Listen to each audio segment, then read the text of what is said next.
Imagine seeing the world as it truly is, not as people want you to see it.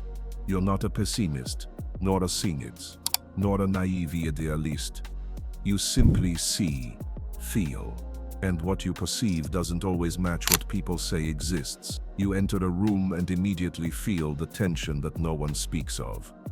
Conversations about nothing sound like a play where everyone has forgotten that this is not real life. Someone smiles, but you sense the exhaustion in them. Someone says everything is fine, and you already know that their marriage just fell apart. And when you try to speak about it, you meet silence, a strange look, perhaps even rejection. Because the truth you see doesn't fit the comfortable illusions of the people around you. If this sounds familiar, you may be one of the most paradoxical and mentally dangerous types of personalities. Not because you pose a threat to others, but because you live in constant tension between what is real and what is socially acceptable. What is a feeling realist? It's not a term from the MBTI test. It's not a label on Instagram. It's a complex psychological configuration, a rare combination of deep empathy, sharp intellect, and ruthless fidelity to facts. It's someone who feels more than others, but doesn't escape into dream. It's someone who sees the mechanisms of human behavior, but doesn't judge. It's someone who can endure the truth, even when it hurts. Sounds like a gift, sometimes, but more often like a curse. Stage 1: Awakening. For most feeling realists, it all starts early. It's not that you're old in spirit, it's just the world never seemed simple to you. As a child, you couldn't stand falseness, even the unconscious kind. Seeing the smile of an adult hiding sadness made you feel strangely moved. Hearing family arguments that didn't matter, you knew they meant everything. And from the very start, you learned one thing: people prefer a beautiful lie over a difficult truth. So to avoid being excluded, you started to stay silent. This silence becomes a shield. You begin to observe. Your perception sharpens. You start to see not just people but systems, dynamics, patterns. But the price for this vision is high. Stage 2: Breakdown. Every feeling realist reaches a point where their gift becomes an unbearable burden. It's the moment when understanding stops bringing peace and starts leading to isolation. When you see destructive patterns in people close to you, but can't stop them. When you notice hypocrisy at work, in politics. When you speak the truth, but people hear an attack. That's when the 3 biggest traps appear. Trap: ambition or hyperarousal. Feeling too much, you lose the ability to filter. You absorb other people's emotions. You're a sponge. You start feeling stress, anxiety, sadness. That isn't yours, but it carries you through the day like invisible baggage. Your body rebels. You have trouble sleeping. Your heart beats too fast. You can't shut off. And the worst part, you can't explain this to anyone. Trap 2: the meaningless void. When you strip the world of illusions, what's left? Work becomes a game. Relationships become arrangements. Society a theater. And you start asking, what's the point of all this? This existential void can't be filled with shopping, TV shows, or even philosophy. Because the more you understand, the more you feel alone in your understanding. Trap 3: exhaustion from responsibility. Seeing so much, you feel responsible. For others, for relationships, for the social truth. You feel you must warn, fix, save. But that's not your role. And when you try to live it, you burn out. Your psyche breaks, because you try to carry something no person should carry alone. Stage 3: secondary awakening. Integration. Not everyone reaches this place. Many feeling realists are broken by their own perception. But those who survive find something priceless: the ability to live in truth without needing to impose it on others. It's the moment when you learn to hold 2 worlds at once. The one you see and the one others live in. And you learn to choose moments. Not every truth needs to be spoken. Not every falsehood needs to be shattered. Not every illusion is bad. Some keep people alive. Integration means that you no longer try to fix reality. Instead, you learn to co-create it, with gentleness, with humility, with empathy for those who still don't see. Why is this so important? Because a feeling realist who goes through integration becomes not just more resilient, but also more powerful. These are the people who change the world not through shouting but through presence. Not through arguments but through the way they are.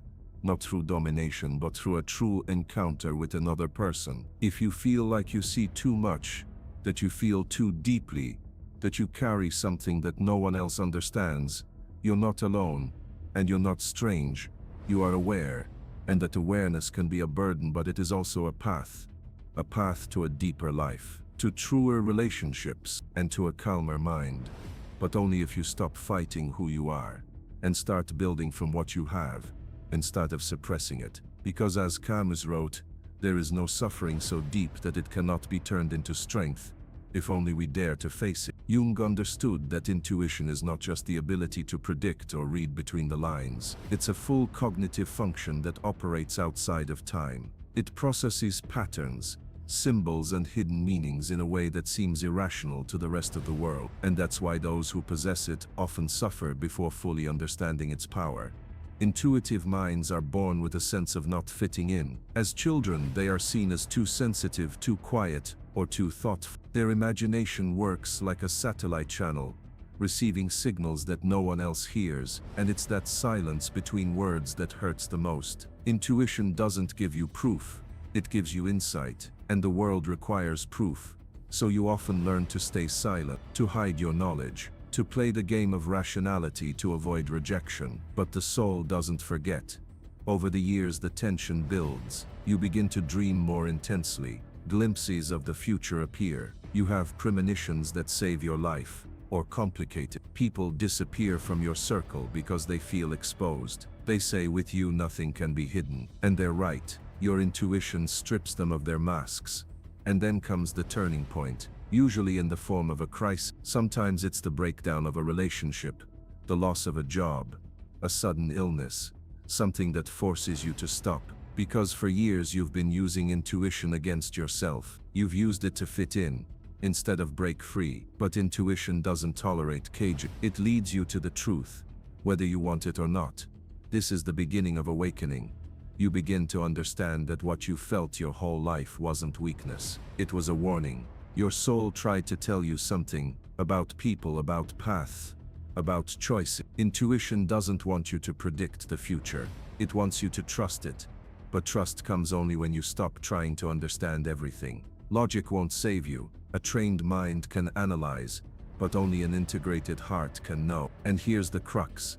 To truly live with intuition, you must go through loneliness. You must go through chaos. Through that moment when the whole world seems to say you were wrong. And your inner self responds, right now I know I was right.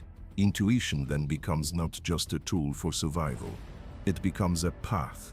But what happens when everything we've done, all that apparent becoming someone, turns out to be an escape? Not from the world, but from ourselves. We stop, sometimes voluntarily, more often forced by a crisis, burnout, betrayal, disappointment. These moments, the dark nights of the soul, carry something sacred in them, because it's then that we begin to see, we begin to understand that success, applause, attractiveness, prestige, are just masks, that for years, we've been negotiating not with life, but with our own fear. The fear that maybe we mean nothing. At this point, a question arises that most people don't have the courage to ask themselves: what if I don't need to prove anything? What if my existence doesn't require justification? This question is revolutionary.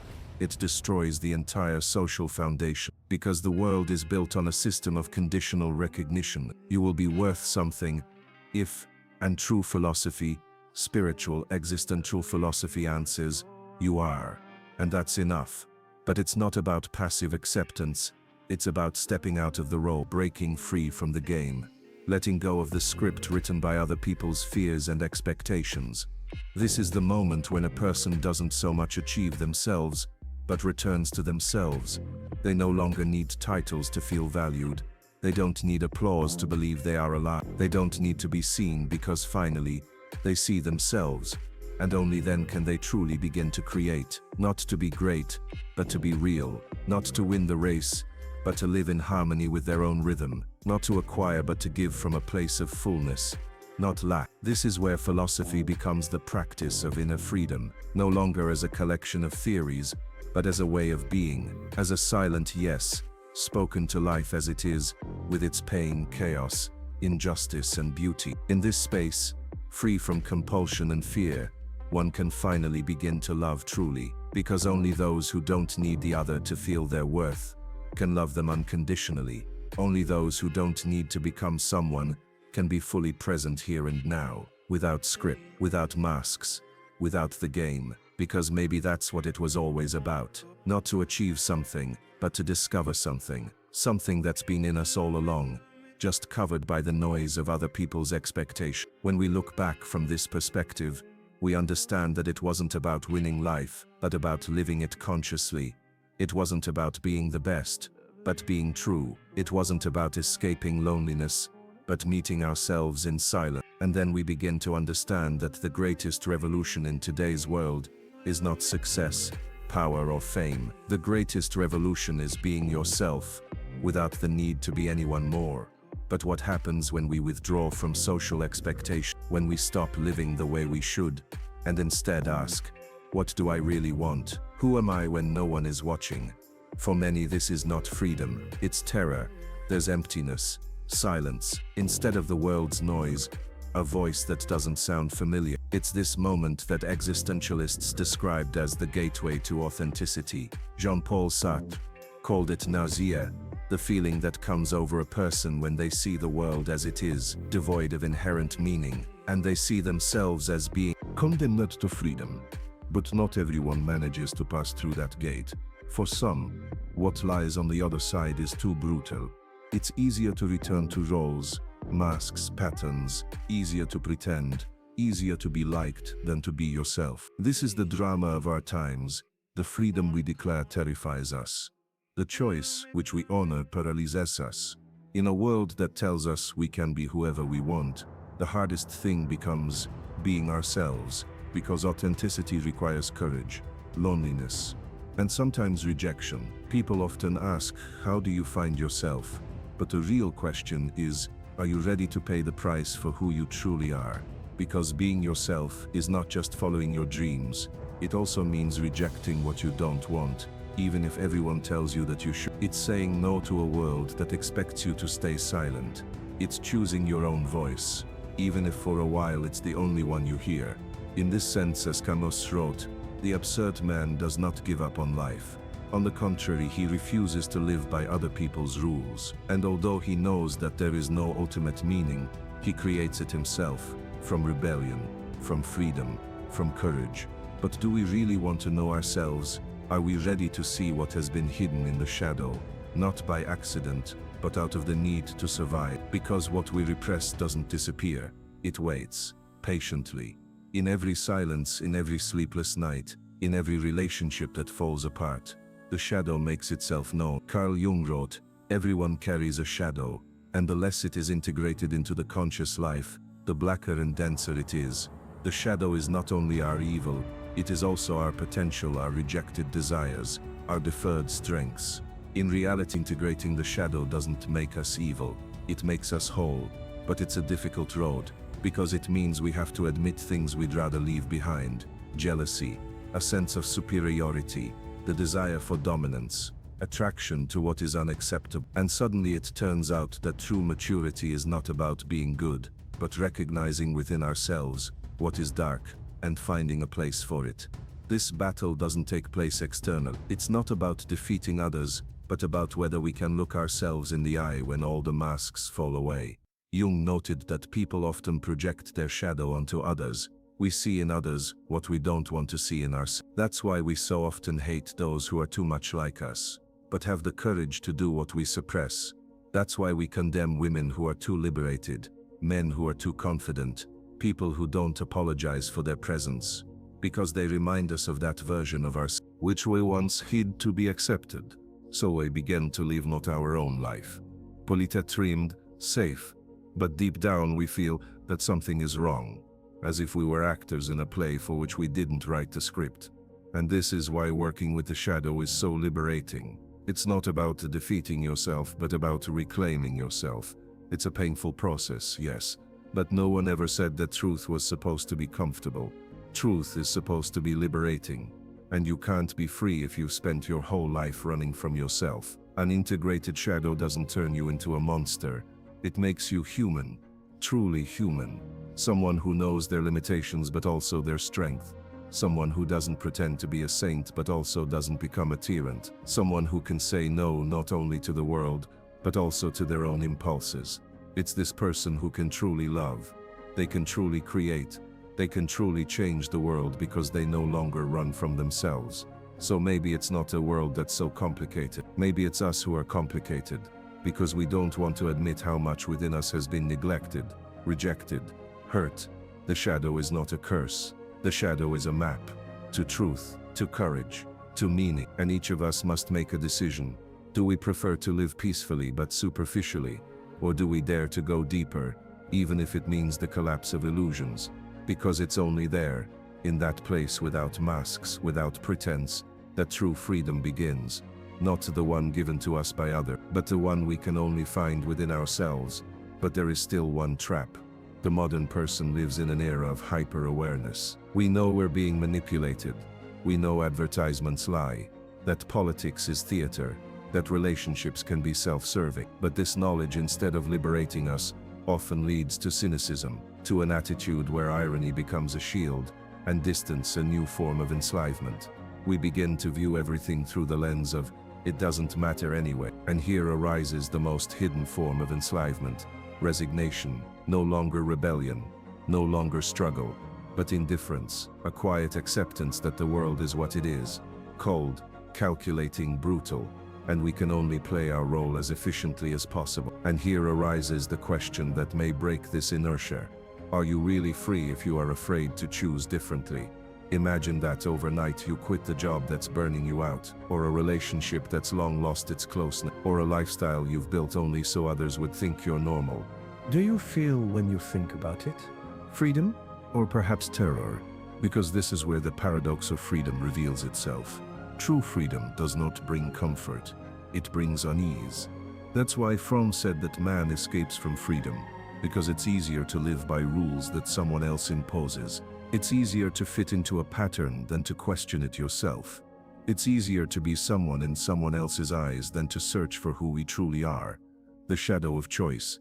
Existential philosophers, such as Sartre and Camus, believe that freedom is a burden that weighs on every human being. Because if there is no predetermined meaning to life, it means everything depends on us, on our decisions, on our actions. And that brings fear. Imagine you have full control, that there is no guilt you can shift onto society, onto your upbringing, onto God or fate. It's just you and the consequences of your actions. This is not a pleasant perspective. It's not an easy freedom. It's radical freedom. Freedom with immense responsibility. And that's why so many people, even though they live in a free world, live internally as slaves, because they fear responsibility. They prefer a system that limits them but gives them a sense of stability. They prefer rules even if they're absurd, because at least they don't have to create their own. Awakening. But there are moments that can pull us out of this stupor. A crisis moment, losing a loved one, illness, separation, abandonment. These experiences, although painful, also carry the potential for liberation, because suddenly everything that seemed obvious stops being certain. Masks fall away, illusions crumble, and only one question remains: what now? Then a person faces the void. But it's not a nihilistic void, it's a potential void, a space in which you can start anew, in which you cannot so much find yourself as create yourself. As Nietzsche said, man is something that must be overcome. It's not you, it's what you've received from society, from your parents, from the system. You are the one who makes the decision to rebuild yourself. On your terms, against fear, against habit. The last question. So, maybe it's time for a brutal but liberating reflection. How many of your decisions are really your decisions? How many of your beliefs are your beliefs? How much of your life is the life you've chosen for yourself? Because maybe the greatest act of courage isn't going to the barricades, but looking in the mirror and saying, I don't want to play this role anymore. Maybe freedom isn't about doing what you want, but about having the courage to want differently. You can't force anyone into freedom, just as you can't wake someone up if they want to sleep.